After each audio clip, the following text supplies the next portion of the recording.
Hello, world, and welcome in to our second, I repeat, second, Educate, Elevate, and Collaborate panel. Everybody in the audience, give a good round of applause for that.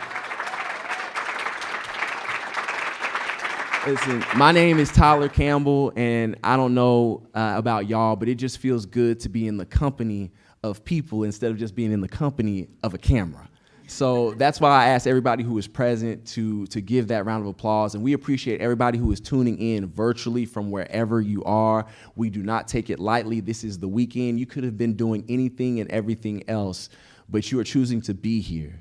And that is powerful because individuals who are choosing to be here are because you guys want to make a change and want to make an impact on a disease that we need awareness in all facets. So this is special for this collaborative panel to be taking place. This is what we call a Pro Play MS Day. This is all about multiple sclerosis. This is all about each one reach one and each one teach one. This is about lifting each other as we climb, and we have some amazing people on stage with me who are going to deliver some powerful insight to help educate, elevate, and collaborate with everybody else who is here. There is power in education. I don't believe in the saying of knowledge is power. I believe applied knowledge is power. Now, I told everybody here to cut off their cell phones, but that does not mean that you can't sit here and take notes. All right, we have two amazing neurologists. We have a caretaker here. We have someone also living with MS here. And there are experiences that are going to be outpoured that can better help serve somebody else, even if it's not you. The more conversations that we have about MS means that it takes things further than the way that we discussed them last year or yesterday. The ball is always moving forward. And so please, if there is something that is spoken over you, even if it's not myself, if it's anyone on this panel, take those things down. And even if you don't understand them at that specific time, guess what?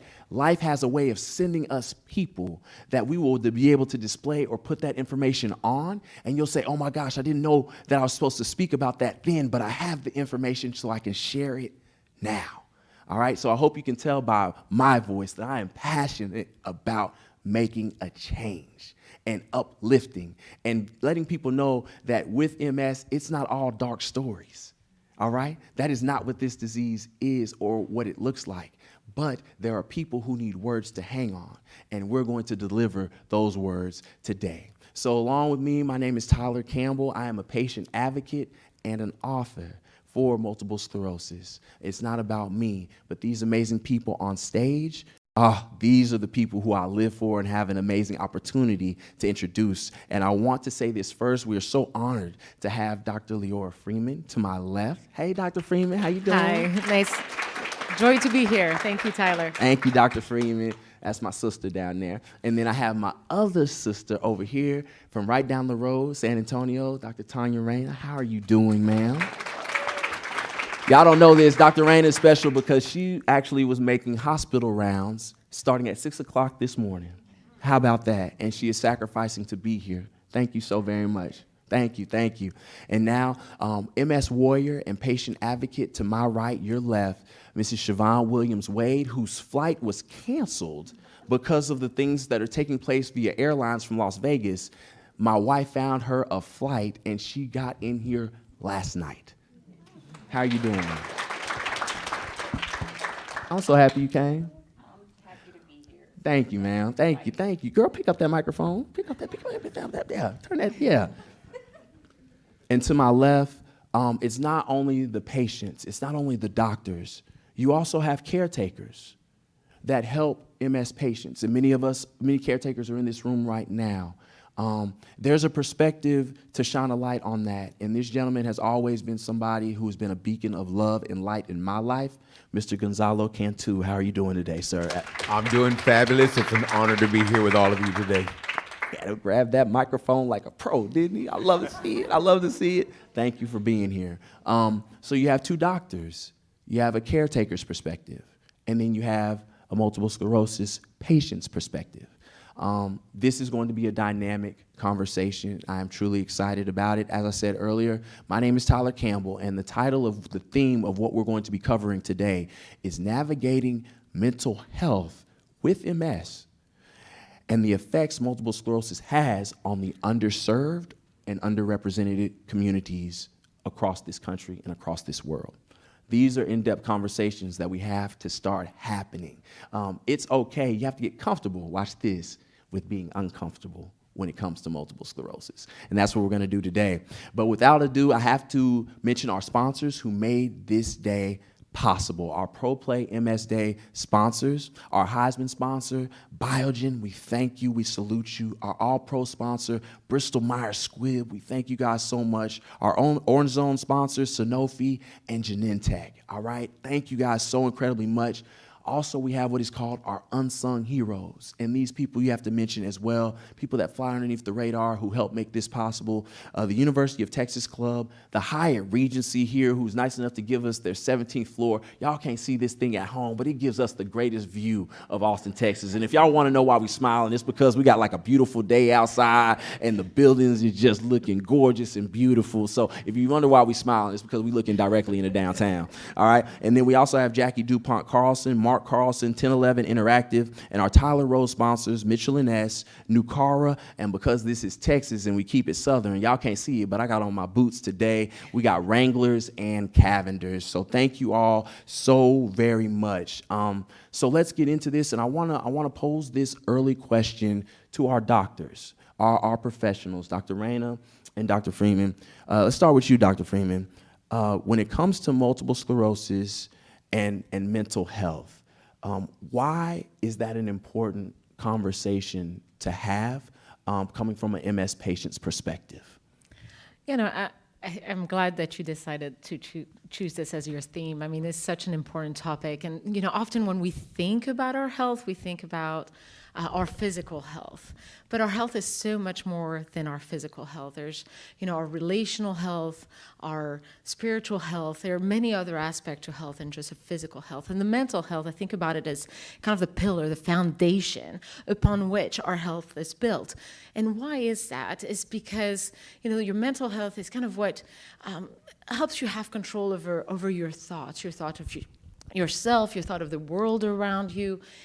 And your thoughts drive your emotions, whether you're angry or calm, whether you're joyful or sad. And from those emotions you have, you know, behavior, whether you develop healthy behavior or unhealthy behavior, happy behavior, unhappy behavior. And so this all stems out from our mental health. And when you have to manage MS, to live with MS, there's so much going on, from doctor's appointments to you know, being able to have people understand at work, at home, what's happening to you.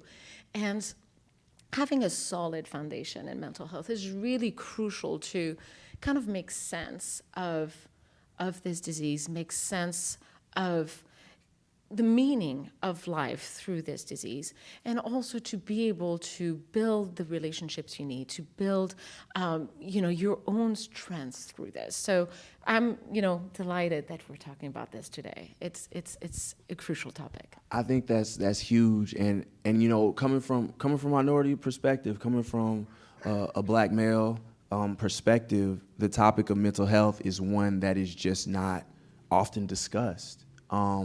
Whether it's fear, I'm not really sure, but there are things that are ingrained in our communities as adolescents, that there are things that you just don't bring to light. And imagine it's hard enough to live life alone, not being able to discuss what you are cognitively thinking, what's hurting and what's bothering, but then you tackle on a disease on top of that. And it just feels like you are behind the 8 ball so often, and there's no space. I think that's the word. There's no space for an important conversation of this magnitude. And so, Dr. Reyna, I want to ask you this because I know you deal a lot with the Latino population worth of patients. I know that is a great deal of your population.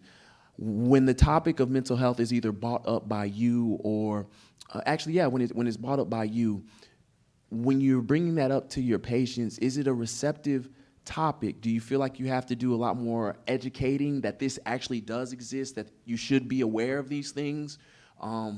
Is it just a harder conversation for you to have, or is it something that's receptive by that population?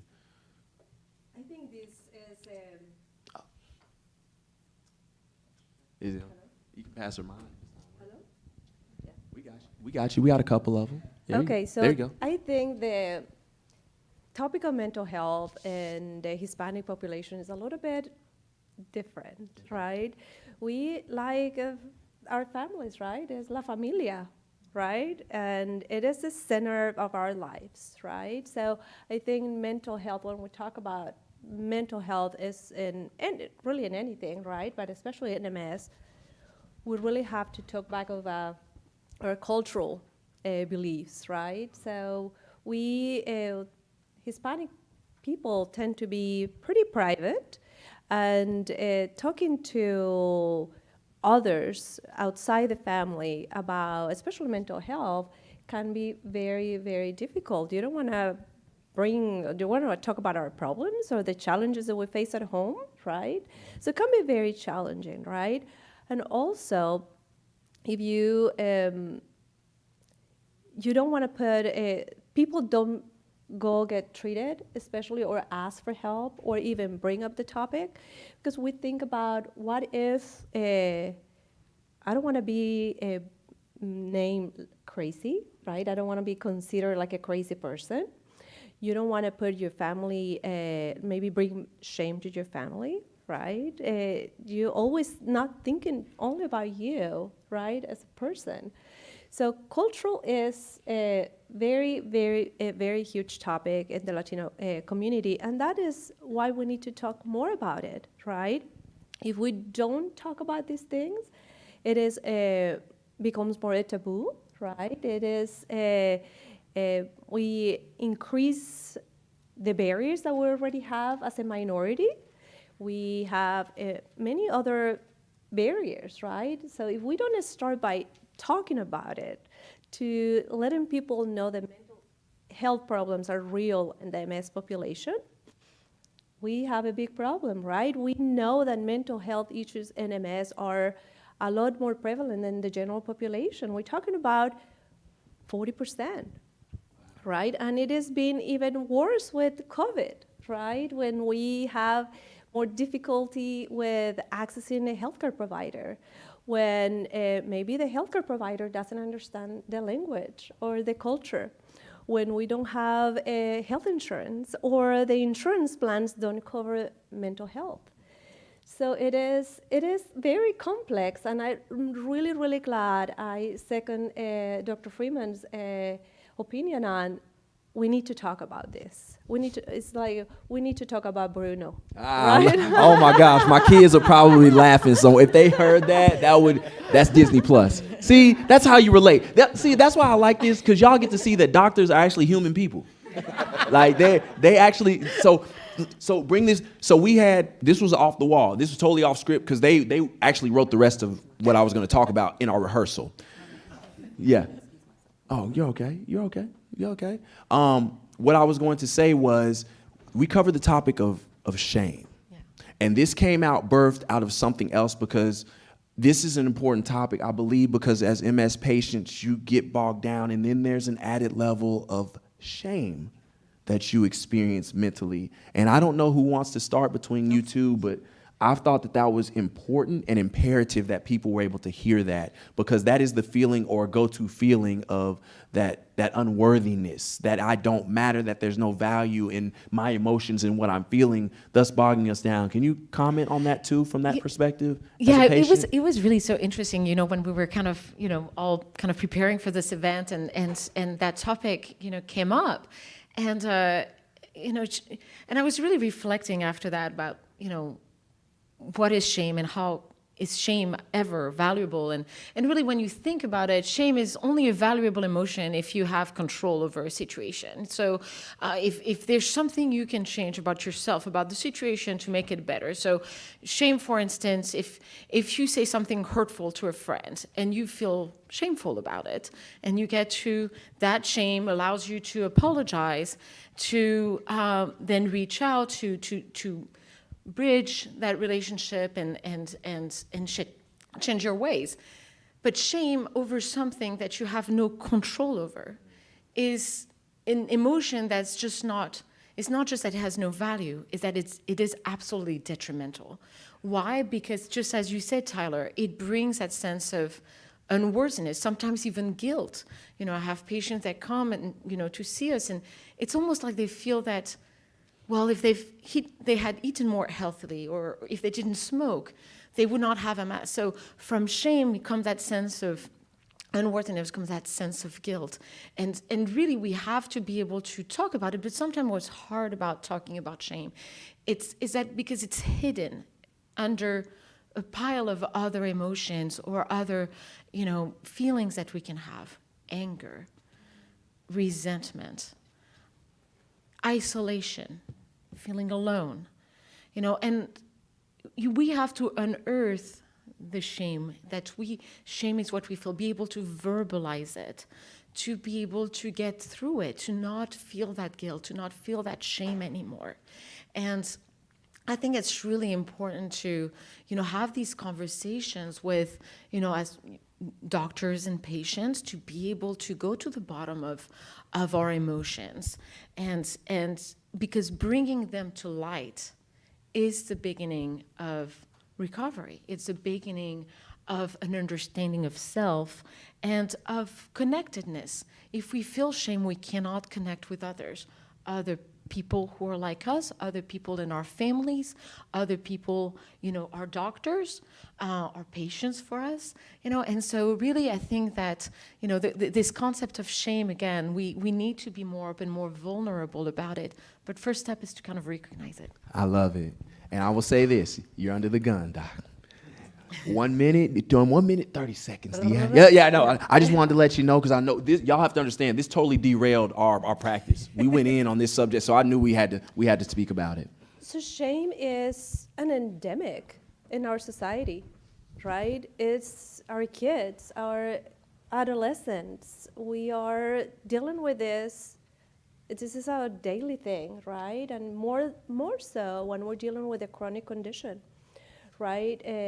Makes it more difficult, makes the weight heavier, right?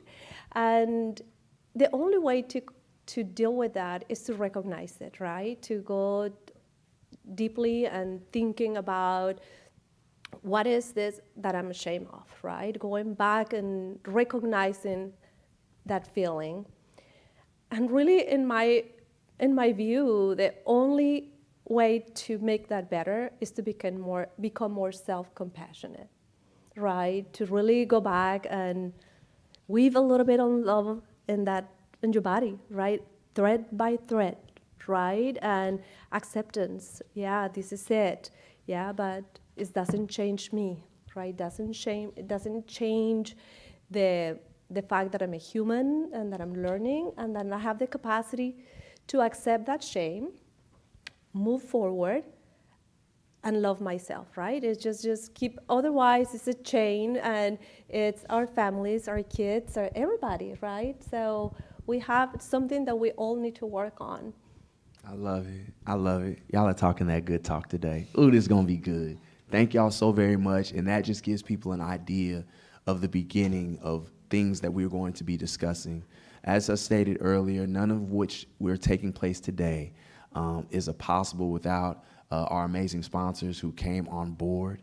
And so really quickly, we're going to get to a short video by our sponsor, Biogen, and you guys tune in, and we'll come right back after this video plays. Thank you, guys. The courage to strive for what seems out of reach. The resilience to learn from failure and keep moving forward. The hope that inspires us every step along the way.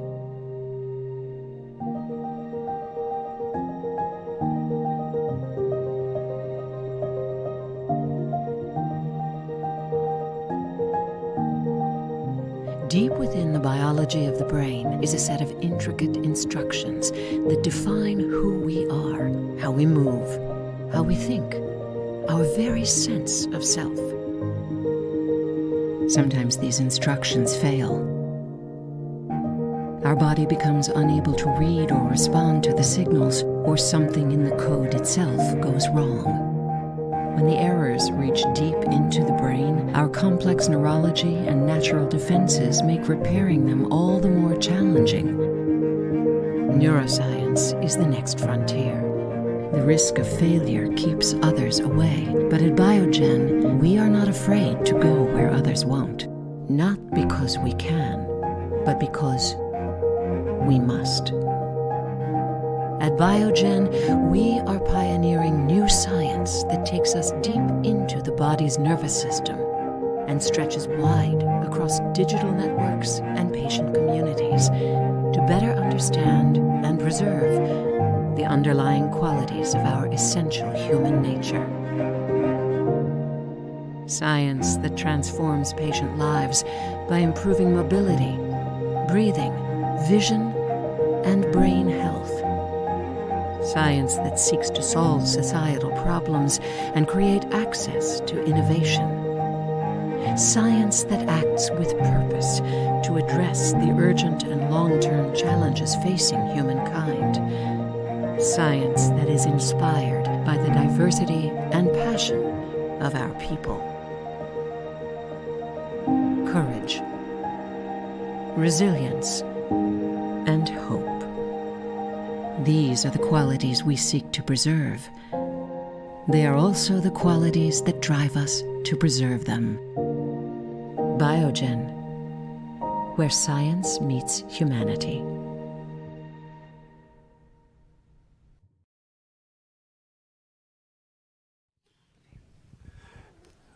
Welcome back, ladies and gentlemen. I'm sorry, forgive me if I'm giggling. Me and Gonzalo were talking about our favorite authors, and he mentioned Dr. Seuss. And so it made me laugh. So listen, welcome back, everybody, to our Educate, Elevate, Collaborate panel on this MS Pro Play MS Day, and we appreciate you all for tuning in. The topics of mental health that we discussed earlier, the topic of shame that was so eloquently talked about between Dr. Freeman and as well as Dr. Reyna, you're going to want to play this link back, all right? And matter of fact, while you're on your phones at home, tell a friend to tune in, to log in, because the conversations are only going to get better, all right? So you've heard from our doctors. Now let's switch gears from to a patient aspect of it. And so to my right, your left, have Miss Shavon Williams-Wade here. And again, thank you for joining us and appreciate you being so willing and so vulnerable and transparent in this moment. Shavon, want to let the audience be deeper connected to you. Can you walk us through like when you were diagnosed and kind of what your symptoms were at that specific time? Yes, I can. Well, my first child, oldest child, was a year old. This was in 2005 when I realized that something strange was going on. I remember having these movements. They were like spasms. The first time that it happened, it was like my whole right side would contract and spasm, and it would be very painful. And I honestly just thought that it was, like I said, a bad spasm, so I gave it no thought. But then within that same day, it happened 2 more times. Then I said, oh, babe, talking to my fiance at the time. So I think something's going on. I said, I think I need to go, to see about this.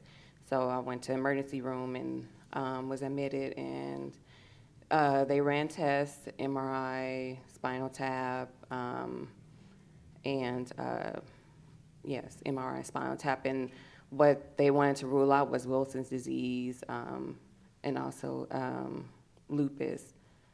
And what they figured that I was having dystonic attacks, which is like involuntary movements of my body that causes it to contract and spasm.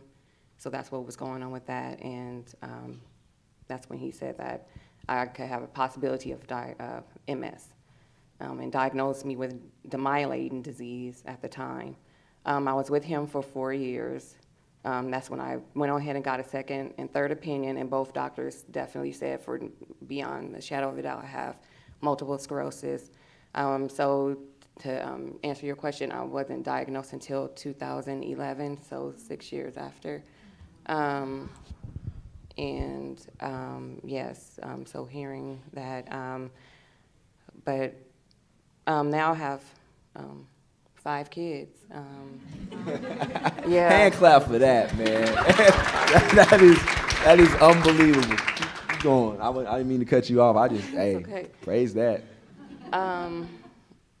Yeah, I know that multiple sclerosis just mimics a lot of other diseases. I know that's one reason why it's hard to diagnose it. But as far as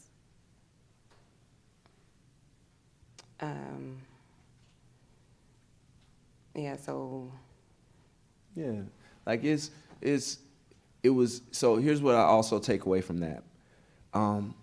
Sometimes we don't get diagnosis quickly. I also know culturally, coming from our community, there's a sense that with black women, there's a lot of misdiagnosis, not just within this. And so there's been misdiagnosis in your life long before.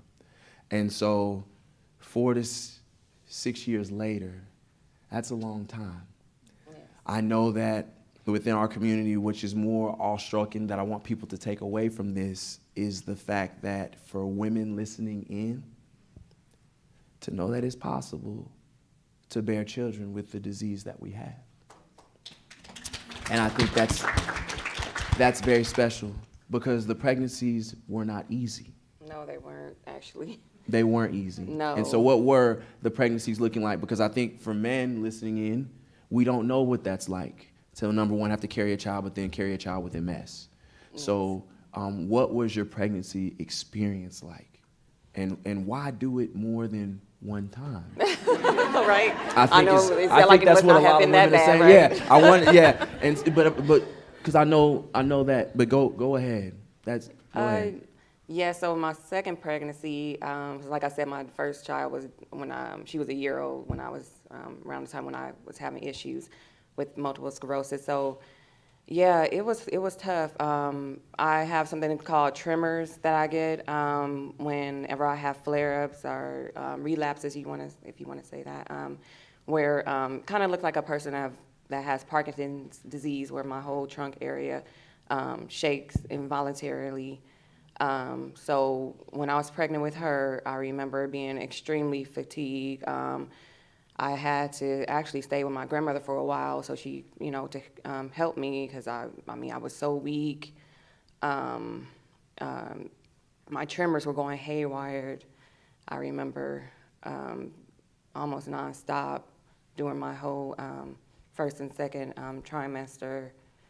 And the same as with my last 3 kids, the same scenarios. I would have tremors and extremely fatigued, so it was a lot. But I did have support. Having that support was, helped out a lot with my family. I think, and we talked privately, and for Shavon, we also talked about the fact that when people seeing you go through what you go through, and we know this with MS, there's also an adverse experience that a lot of women go through, which is, why have more children? Or sometimes the people who love you the most, they don't want to see you in pain. But I think the only thing that could describe that maybe is a mother's love that I can't explain. But again, what is it that made you want to keep having children when some of the people who are closest around you told you, please don't? Yes, that would be my mom. She was, my mom. I didn't say it, Annie. I didn't say it, she said. I'm just messing. Go ahead. So yes, when I was pregnant with my third child, my mom was very, very upset. She was very upset about that. Because I did have my neurologist at the time did say, he said that I could have children, of course, and but it would be difficult, with multiple sclerosis, you just don't know which way it's going to go. And just having those symptoms like fatigue and tremors and dizziness and vertigo, and sometimes having difficulties walking. You need to be able to function to have kids. You have to run a household, and So I understood her frustration. So I told her, I said, I know you love me. I said, but I have more kids because I'm married, and we had our second. We tried for a boy. We didn't get our boy the third time. The fourth time we did, and then our last child was like, oh, oops. But he was a boy too, so playmate. I have all 5 of my kids are. It helps a lot that they are really good kids, I love them so much. But the Lord just, I give all the glory to Him, because without knowing the Lord, I wouldn't know where I would be. That's where I find my strength, really. And that spiritual foundation is also important. I want to pose this question to you, Dr. Freeman, too, because I know we talked about it. I know you had in your mind fear of possibly, does MS go to my children? What is that like? And so, Dr. Freeman, what are statistics like surrounding that? I know Shavon will comment also on how she felt with that, but explain that, because I know a lot of women probably choose maybe not to have children because of that fear of what could be passed down.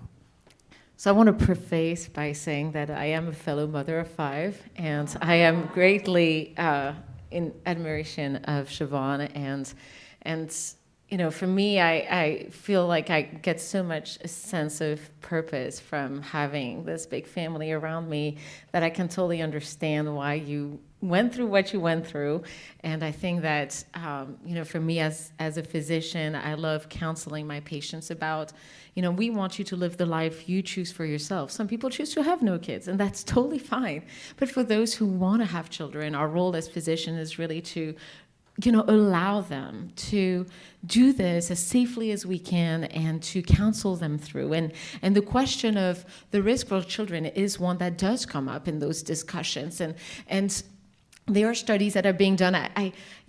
What we know is that MS is not a genetic disease in the sense that you don't inherit a gene from your parents that gets passed down to the children, and then the children get the disease. It's so much more complex than that. People with MS have what we call a genetic predisposition. Likely their genes, which control their immune system, are kind of predisposed to acting up and going and attacking their nervous system. And there's a part of the environment that gets into that, encounters with viruses and others, that will kind of trigger the onset of this disease. So looking at the risk, the familial risk of MS, either, whether you have a parent who has MS, what is the risk for you? If you have siblings who have MS, what is the risk for you? There are some studies that are being done that look at this. Usually, when you share genetic material with anyone, a parent, a sibling, there's an increased likelihood that you might share some a disease, a diagnosis, an autoimmune condition if they have one. Some of the studies that are being done are, for instance, a lot of studies out of Sweden and others that report some increased risk by a factor of, maybe 5 to 10 for MS in a child of a parent with MS. But I hate putting numbers on this, and the reason is, first of all, what do we know about, the risk in Sweden and how that applies to people like Shavon? Okay, our genetic makeup differs, based on where we are and our ethnicity and where, our background and all of this. So it's hard to translate this research directly to patients in Texas when I'm reading studies that are done somewhere else. And I think that's super important. Come on, Doc. First of all. So, and for me, again, like coming from that perspective of being a mom and loving being a mom, and I see my patients, is the first thing that I tell them is, do you think your life has value? They're like, well, yes. Well, I'm like, I do too. And your life has value with MS, okay? And if your child ends up having MS, well, their life will have value too. And so you should not stop yourself from having the kids, a family that you dream of having because of MS. And we're here to help you do this, counsel you on how to navigate disease-modifying therapy and safety of these drugs during pregnancy and all of this. So my message is, dream big. Have the family you want to have. Speak to your doctor about how to do this safely, and how to prepare for pregnancy, and what medication can you be on that would allow you to do this as safely as possible. So all of this is a valuable question, but I think really at the core of this is, when I look at my patients who want to have kids, is, you're here, and we're so glad you're here. So please, your children would be so glad they're here too. Oh, I love it. Shayna, we about to go have another one. I'm messing with you. She like, no. With that being said, I really appreciate the heart, because I think that's also, like, MS is different from everybody. And sometimes that can get lost in statistics. And so I greatly appreciate it. And a mother's love can far supersede a lot of other things. And so to MS patients who are listening in, and that is your heart, and those are the things that you want, and from a woman's perspective, a male's perspective, you want to have that family, it is allotted to you. And I want to add, sometimes, I encounter, as a researcher, I encounter a lot of people who are interested in MS research because their parent had MS. I currently have in my lab a student whose mom has MS, and he's just doing incredible work, And I think that there's this side also that having a parent who goes through difficult time in, one's childhood can also be this impetus to do more things, to have an impact in the world, and that's invaluable. So I don't know, just wanted to give that perspective because I see that time and again. I love it. And again, that is the beginning. Shavon, I thank you for your honesty. I thank you for your transparency and your willingness to be open and giving us a window seat into your heart as a Black woman living with multiple sclerosis. And I appreciate you. We're going to transition and switch gears. Again, we give honor and homage to our sponsors who allowed us the space to be able to have this conversation. And so next video to come forth will be coming from Bristol Myers Squibb. Thank you guys so very much. Stay tuned. It's a quick video, and we will be right back.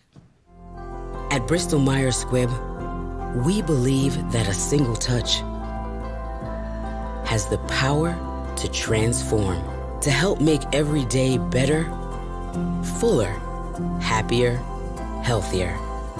So we are always working, proving that innovation and compassion work best hand in hand, developing clinical trials that better reflect the communities we serve, ensuring that every breakthrough reaches those who count on them the most, striving to change the world, starting with a single life.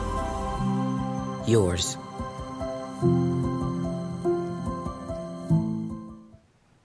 Welcome back, ladies and gentlemen, to our Educate, Elevate, Collaborate panel, part of our Pro Play MS Day here in the beautiful city of Austin, Texas. I'm Tyler Campbell here. We've just heard from our amazing doctors, Dr. Freeman, Dr. Reyna, as well as our patient advocate, Shavon Williams-Wade. And I think it is imperative to move on to our next guest, because it is oftentimes, I feel like, a part of the MS journey that does not get discussed, and that there isn't enough light shed on it, because you don't live this life with MS without the love, the help, or the support of somebody else.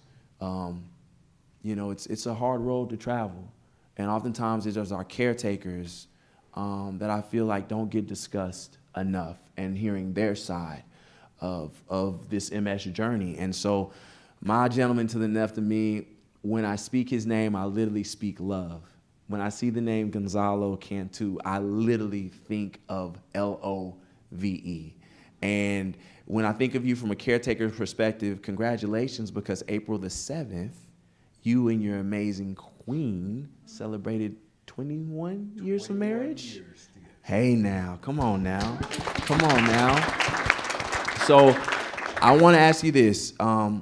Your wife was diagnosed with MS prior to you guys getting together, or prior to you? Yes, so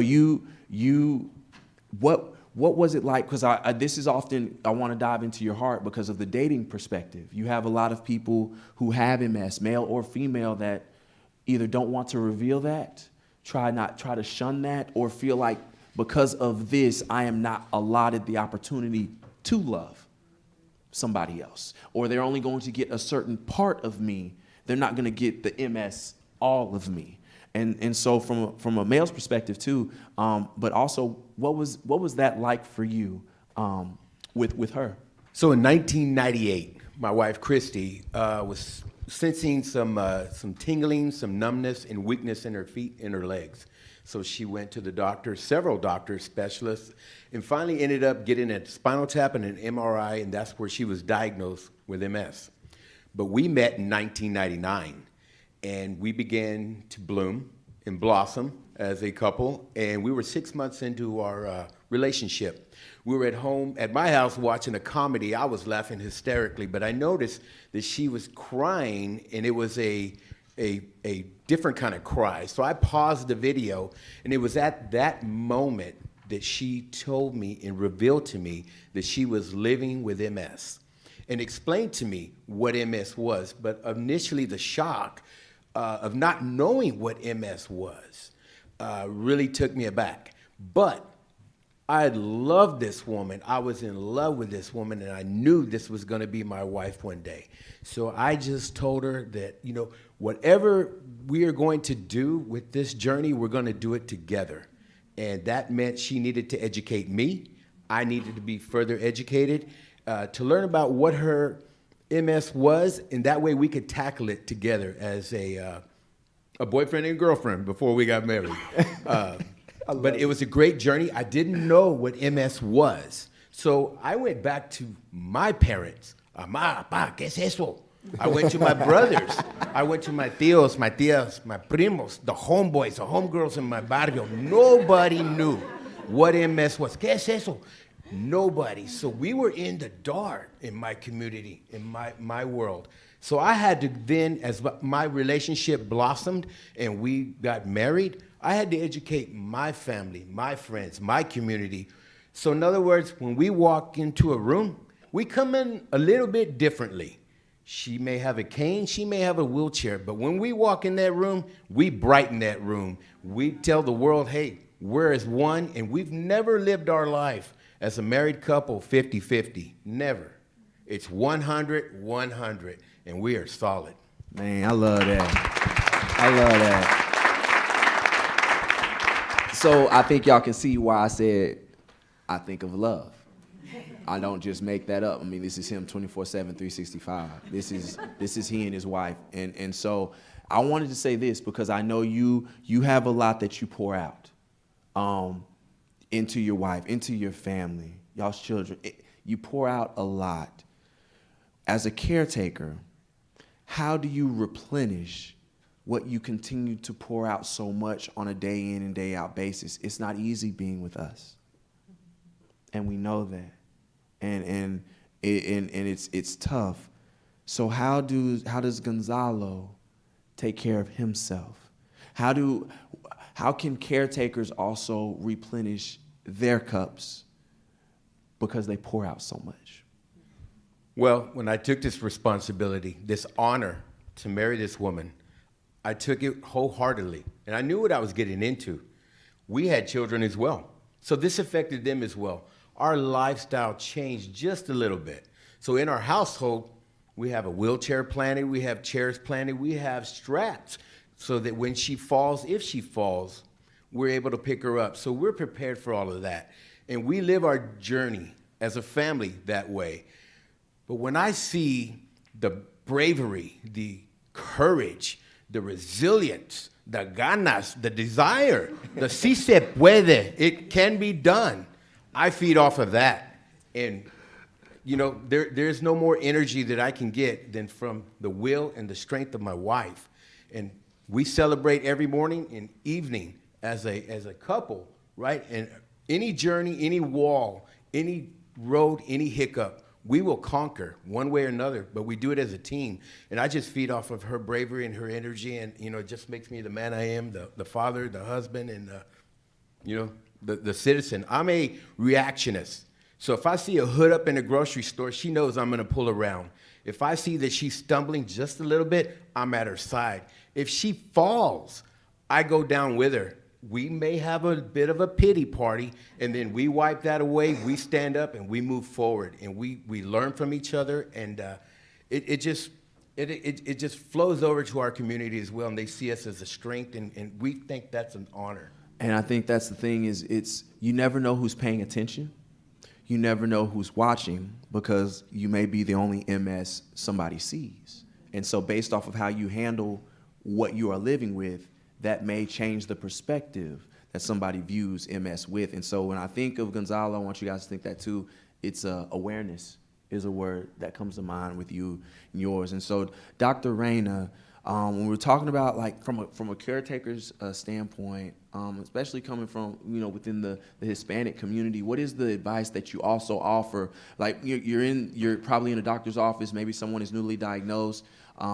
Sometimes the whole family is present in your office. Sometimes it may be a caretaker.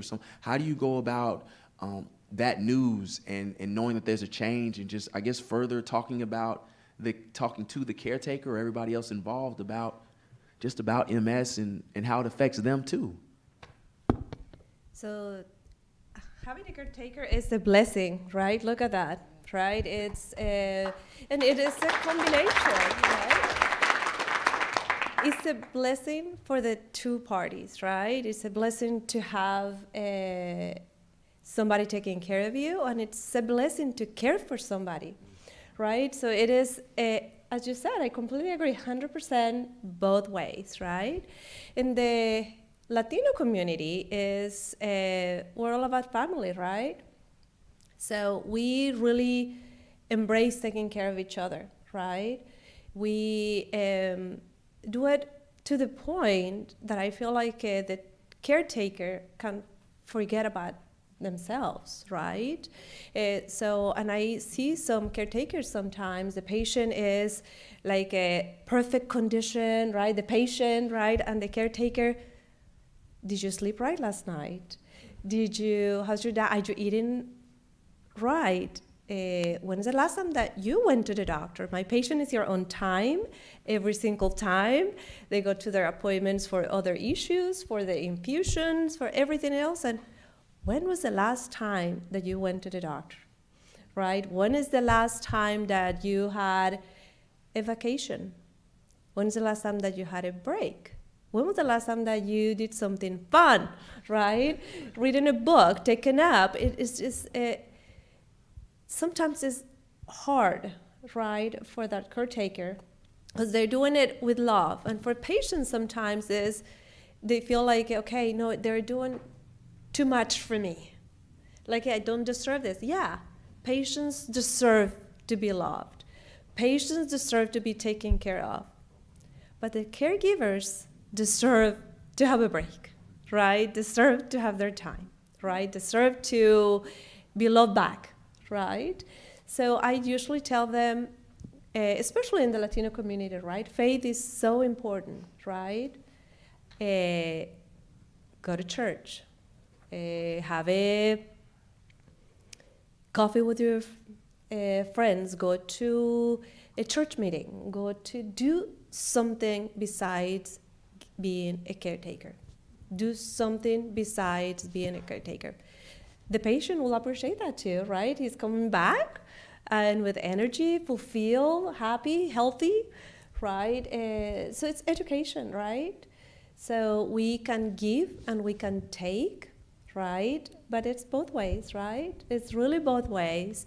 And I think we can do a good job. And a caretaker, yeah, it's oftentimes with a spouse, but it can be an adult children, it can be a friend, it can be a parent, a neighbor, anybody, right? It can be a caretaker. So a call to action for the caretakers, right? To take care of yourselves, right? Love yourselves as you love the patient, right? Is taking the time is very, very important. I think that's great. I think that is fantastic because it's like you said, everybody has to take care of themselves mentally, and it helps them take care of everything physically at the same time.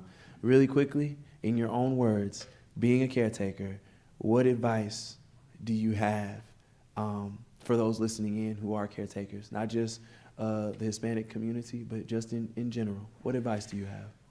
It's an absolute honor to help anybody out. That's what we're called for. You know, see something, say something. That's in our everyday world. If it's a family member, if it's a friend, somebody on your street, in your community, at work, you know, keep asking those questions. And again, if you have that ability to give that offering, any type of assistance, whether it be lending an ear, lending a hand, just being there. You know, just keep driving and say, what can I do for you? What can I do for you? It comes back sevenfold. I mean, there's no more greater reward than assisting somebody. And it's a great thing to do for your fellow brothers and sisters, your community. I mean, we're all here for one another. So essentially what my man is saying is that is not only for MS, that will speak to life.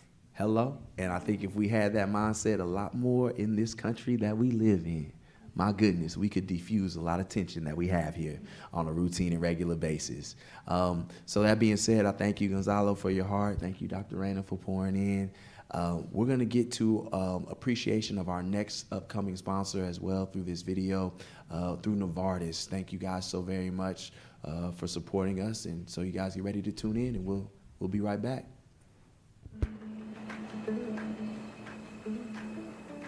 In my mind, there's two of me. There's me, the creative person with all the ideas, the abilities, and the training. And then there's the MS me that cannot do those things. I have to separate myself from like the MS symptoms, the cognition issues. There was just this light bulb moment, like, psh, I am not MS, and these symptoms don't define me. It bums me out I have brain fog, but I have to be like, it'll pass. I'm Diana and I'm awesome.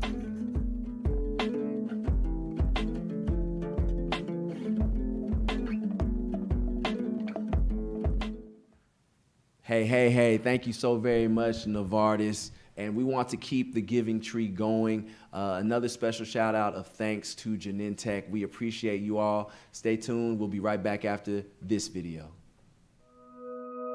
When we ask questions, we make sure they are the big ones. Questions that challenge our industry.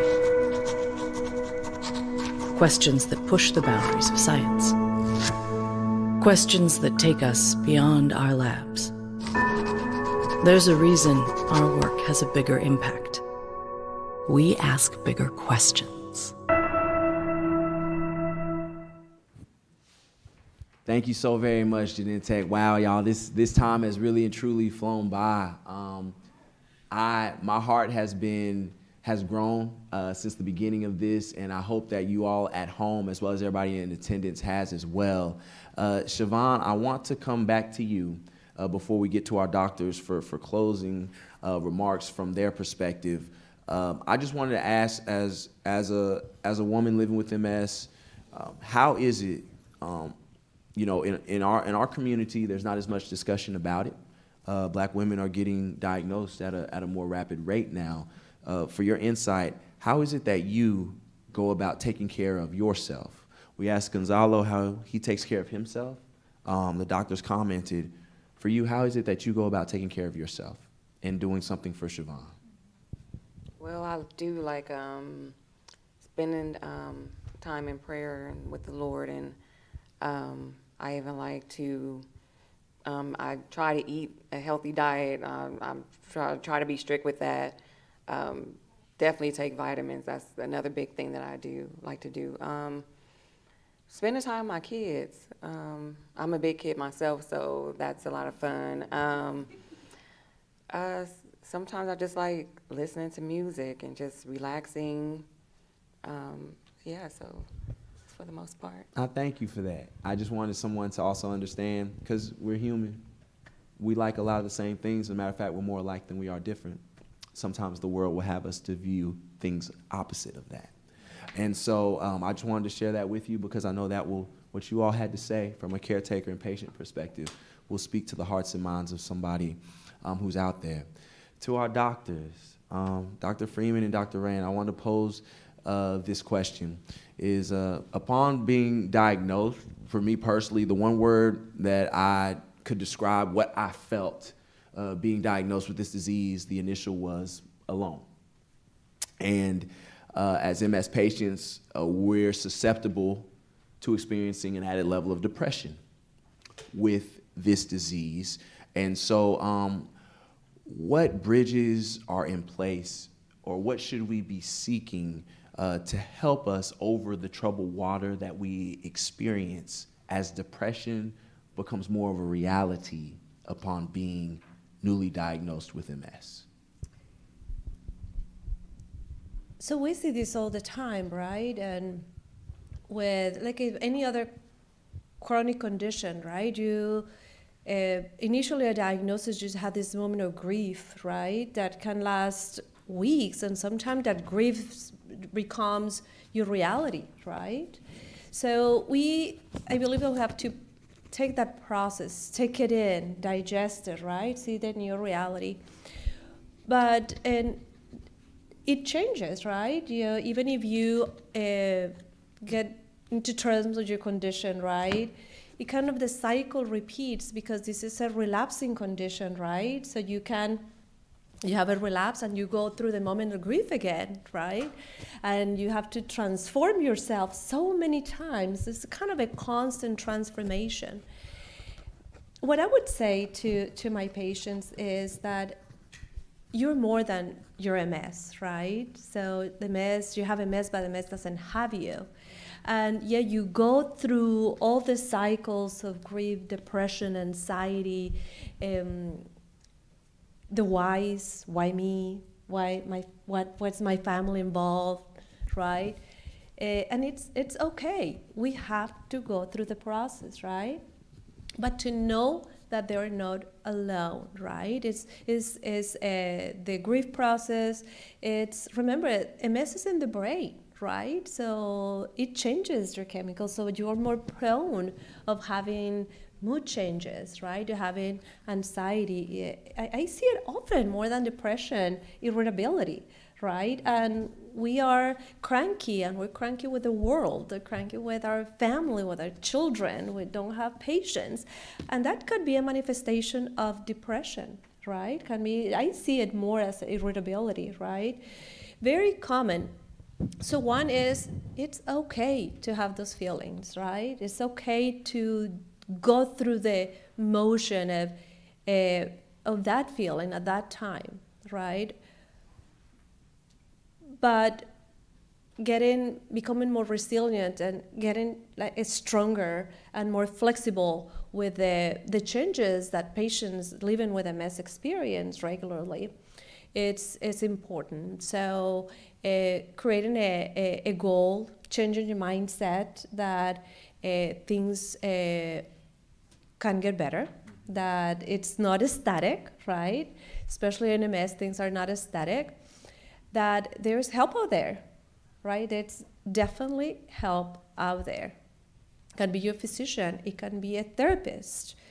There are medications that we can take, not one or two or three, several types of different medications. So if one medication doesn't work, the next might work better, right? There's also becoming engaged with other activities, right? Physical activity is really, really important, right? Trying to find a purpose in life to help you bounce back and improve that resilience that we talk about, right? So depression, mood disorders are real in patients living with MS. But for patients, if you're a patient or if you're a caregiver, know that there are options, right? There are resources. There are resources in the Hispanic community, right? There is resources. Not having insurance or having a plan that doesn't cover should not be a barrier not to manage these symptoms, right? So encourage all of you who are listening to really reflect on the fact that these symptoms are real, right? That is your brain, right? So it's not like it's your fault, right? It's the disease itself, right? And it's treatable. And please reach out, have some help, talk about it, talk to your family, bring a family member to the doctor visit with you. They have another perspective, right? So these conditions are treatable. Please reach out. I like that, and I think you made space for somebody to give themselves grace. And in terms of the irritability, because sometimes that can be shrugged off as, I don't even know why I feel this way, or you don't even know you're angry about something, but you are. Those are valid feelings and emotions, and you just gave them breath to breathe, and that is okay. I'm so grateful that you did that. I'm somebody who goes through therapy every other Saturday, and so that's good for our communities to know that it's okay to go through those things, that it doesn't mean you are cuckoo for Cocoa Puffs. Yeah, loco. Yeah. And also it's not only, therapy might not be a psychotherapist or a psychiatrist, right? You have all these stigmas around mental illness. It can be your pastor at your church. It can be your a friend. It's somebody who listens to you, right? Maybe becoming, like your therapy is sitting down in prayer and meditation, right? Becoming more resilient, right? We need to be more flexible, or try to be more flexible and be more forgiving and more self-compassionate, right? Because shame is there, and we like to blame ourselves for everything, right? So more self-compassion is needed. I'm going to take that word away. Self-compassion is huge. Dr. Freeman, would you like to elaborate even more on depth on what Dr. Reyna just discussed and came over with? And Yeah, absolutely. I think, I loved, Gonzalo, what you just said about, how our goal in life, all of us, with MS or without MS, is to love one another. And sometimes what I see in the clinic and with my patients is that sometimes the love is there, the love is all around. Spouses come, children, friends come and accompany our patients. But sometimes, whether it is this shame or this anger or the sadness that we feel acts as a barrier to receive that love. And I think that it's very important to reframe asking for help. When we ask for help, it's not because we're helpless. By asking for help, we're giving the other person the opportunity to love and the opportunity to find their purpose, to live a meaningful life. And so I encourage my patients when they come to clinic, and all of you here and online, to really think about this. This is not about your helplessness when you ask for help. It's about this bond of love between you and the other person, you and your community, you and your neighbor, and giving another person that chance to love you. And you deserve it, and really you're giving them a gift by doing that. So I really wanted to emphasize that. That's so powerful. I was about to say, so powerful. I hope somebody's writing it down. I've been taking my notes. That's powerful. That is powerful. And I think that's why I led in the beginning, like there's a level of love that comes with this disease that is so necessary, whether it's love from yourself, whether it's love from a caretaker standpoint, or whomever involved in your MS journey. And I feel like it's the word that often gets kind of like brushed over, like, yeah, love, whatever. But it takes all of those things derived, the compassion, the grace, the education. When those things come from a space of love and that you need those things, I feel like that's when progression can also start to take place. And I think those are very special things that sometimes go unwritten. And I just wanted to tell everybody, as we come to a close, I wanted to tell you all thank you so very much. I believe that these are the discussions that have to be had in order to go about making a real difference. And guess what? Loving yourself is free. It doesn't cost anybody else a dime. We're not asking anybody to subscribe for something. We're just asking you to deliver the love and care for yourself and the appreciation of yourself that you deserve. And that when you start loving and appreciating yourself in a certain level, people take wind of that. and it causes them to respect you and appreciate you and value you if you're in a wheelchair, if you're on a cane, if you're limping, if you have a neck jerking twitch, if you have tremors, if you're constantly fatigued, if you can't see the right way. But because you love yourself, that lets other people know that you are here for purpose. So it causes them to think, why can't I find mine? So you are speaking to the lives and hearts of people even when you don't recognize it, based off of the way you and your caretakers handle multiple sclerosis. So I appreciate each and every one of you. She was making rounds at 6 o'clock this morning in the hospital. Her flight was canceled. We had to reroute and find her another one. He and his wife and their family, they were where? At the MS Walk earlier. Somebody was up in Washington earlier this week as a mother of 5. We are here because we value what it is that we are discussing with MS, and we know we want to make a difference. So it's from our heart. Each one reach one, and each one teach one. We'll get to our sponsors, and I'll come out with a close. I want to say thank you to Biogen, our Heisman sponsor. Once again, thank you all so much. Our All-Pro sponsor, Bristol-Myers Squibb, thank you for giving us space. Orange Zone sponsors, Sanofi and Genentech, we appreciate you. And our unsung heroes, because every voice matters. The University of Texas Club, the Hyatt Regency here in Austin, Jackie DuPont Carlson, Mark Carlson, 1011 Interactive, Tyler Rose sponsors, Michelin S, and Nucara. Hey, we appreciate y'all. Wranglers and Cavenders, we appreciate you. I'm gonna close you all with this. And I have a mentor because everybody needs somebody. Everybody needs somebody. And we know that there are people who are coming and tuning in from underserved communities who don't have anybody. And so therefore your value and your worth is something that we're trying to speak over to you today. And when I learned this, it truly changed my life, and I know that it will change yours. If you have a pen, take it out, and if you have your phone, write this down. We have all been broken in life. Some of us have been broken time and time and time again. Understand that your brokenness, you were broken so your pieces could feed the masses. And what I want to say to you in the midst of your brokenness is that when you get to the place of discovering and your purpose and loving yourself, you will understand that you have been equipped with an amazing journey that will somehow miraculously impact the lives of so many people that you don't even know. So in the midst of your paralysis, in the mix of all the emotions that you are feeling with MS and your feelings of loneliness, understand that that brokenness is because you are here for a greater calling over your life. And do not marginalize, do not minimize yourself as a man or a woman in this earth. Your life matters and it counts. And I speak it because those are the things that I wished and longed for when I was diagnosed with MS, that somebody would have just come into my life and told me, you know what, TC, you matter.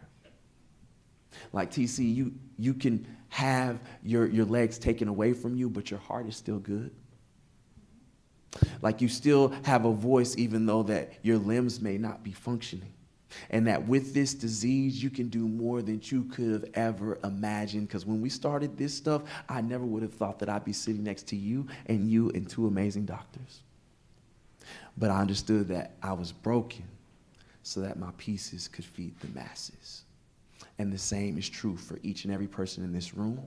And the same is true for every person who is tuning in. There were no mistakes. And you were called for a greater thing when you were diagnosed with MS. I just want your heart to be open to receiving it. Love each and every one of you all. Respect each and every one of you. Please continue to visit proplayerfoundation.org to support us to keep putting forth initiatives like this, where we deliver real life and real talk, and we speak from our heart, and we are not afraid to discuss topics that aren't number one on the list to be talked about, and where we really and truly live to make a difference and create awareness in underserved communities, as well as this Black and Latino population, other minority communities that have to be touched and whose voices have to be heard. We love y'all. We respect y'all. Have a blessed rest of your weekend. And thank you, everyone.